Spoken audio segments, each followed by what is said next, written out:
encore aujourd'hui des répercussions aux propos de François Hollande dans ce livre d'entretien. Un président ne devrait pas dire ça, où il avait notamment estimé que les footballeurs avaient besoin d'une musculation de cerveau. Vincent Pellegrini, il avait aussi dit que, excusez-moi, mais je cite, moralement, Benzema, ce n'est pas un exemple. Évidemment, il y a toute l'affaire judiciaire de la sextape qui est encore en cours. Une décision interviendra mi-décembre. Karim Benzema qui a répondu, pas un exemple, qu'est-ce que je voulais que je vous dise? D'autres le sont peut-être. Moi, je donne du plaisir aux gens, je joue au foot. J'ai été bien élevé par mes parents. Au-delà de la réponse elle-même, on est encore dans ce fameux débat sur l'exemplarité des footballeurs. Est-ce qu'on doit leur demander d'être des modèles de société? Oui, c'est exactement ça. Les propos de Benzema confirment ce que vous dites, Mathéo. Alors c'est vrai que maintenant on attend de voir aussi, il y aura peut-être une suite puisque Noël Le Graët va peut-être rencontrer François Hollande. Il rencontre beaucoup de monde depuis la sortie de ce livre pour apaiser un petit peu. S'il rencontre tous les gens qu'il a critiqués, ça va être. Tu parles dans le bouquin, effectivement. Donc oui, c'est la suite. Ça devrait être, je pense, la suite logique. Je pense qu'il va y avoir une explication effectivement entre François Hollande et Noël Le Graët. Et l'épisode Benzema, c'est un épisode de plus dans ce feuilleton, quoi. Si on laisse de côté, Christophe Boucher, l'affaire Benzema, même si c'est compliqué dans ce contexte-là, est-ce qu'un président de la République est à sa place? Alors ce sont des propos sur le ton de la confidence à des journalistes, mais il y a une forme de mépris des footballeurs. Bon, on en est encore là-dedans, de la part des politiques, de la part d'une partie de l'opinion publique française, les footballeurs idiots.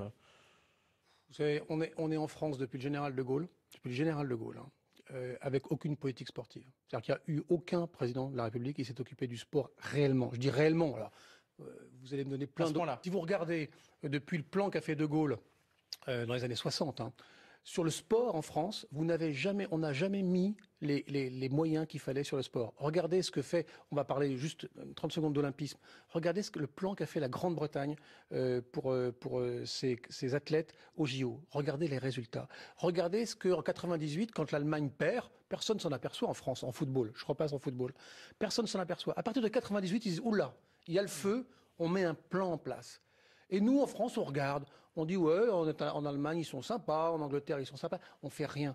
Donc finalement, ce mépris-là, il n'est pas à l'égard de Benzema, il est à l'égard du sport en général, il est à l'égard, si vous voulez, c'est plutôt un mépris des politiques et des politiques publiques vis-à-vis du sport. Une forme de mépris intellectuel, aussi vis-à-vis du sport et peut-être de la pratique. Permettez-moi de dire aussi que c'est pathétique. C'est un échange de propos du Café du Commerce entre un président de la République et un avant-centre de foot. Oui. Enfin, franchement, c'est pas au niveau. Et vous le disiez, Vincent, Noël Le Graët doit rencontrer François Hollande pour que le président s'explique sur ses propos.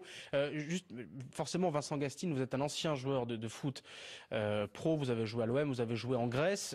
Vous êtes aujourd'hui directeur d'une boutique, d'une enseigne de parfumerie à Paris. Quand vous vous exprimez forcément très bien, vous êtes très à l'aise sur plein de domaines, vous le prouvez ce soir, c'est pour ça aussi qu'on vous a invité.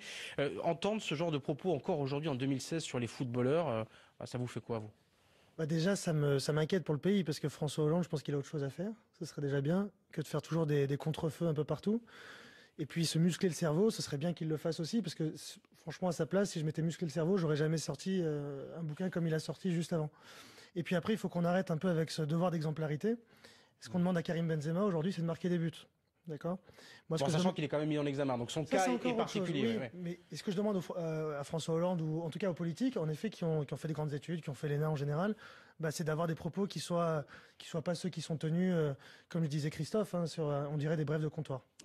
Vous avez 20 secondes, Philippe Bruy, excusez-moi. Est-ce que c'est important que François Hollande reçoive Noël Le Graët pour aplanir un peu tout ça? Pour lui dire en une phrase, je parlais de Naïsna. Je ne comprends pas comment le président de la République s'est fait piéger. Il fallait qu'il insiste. Je parle de Naïsna. S'il parlait vraiment de Naïsna, il ne parlait pas de l'Euro 2016. Oui, c'était des propos qui, pour certains, remontaient à 2012. On va parler d'e-League, d'e-football, le football électronique.